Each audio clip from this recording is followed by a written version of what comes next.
अच्छा, एक बंदे ने 50 किलो आटा पिसवाना है, वो पिसवाने के लिए गाड़ी पर जाएगा, बाइक पर जाएगा, साइकिल पर जाएगा या पैदल जाएगा? कंफर्टेबल किस तरह से है वो गाड़ी पे कंफर्टेबल फील करेगा, क्योंकि मतलब आटे की बोरी इतनी बड़ी है कि वो बाइक पे जाएगा तो उसे डर होगा कि गिर ना जाए या फिर कोई मसला ना हो जाए। बाइक पे क्यों?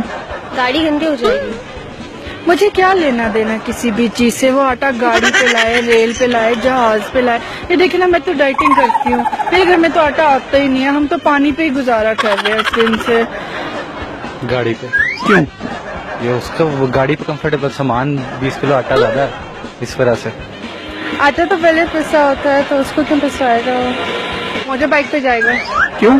क्योंकि वो इतना हैवी होगा, वो कैसे कैरी करेगा उसको। तेरा सवाल है, पूछने वाला। सिर्फ 50 किलो आटा बोरी चुकांगे, मोढे ते रखांगे ते ले जाएंगे। एहो जे शेरपुत मामा जमने ने भला।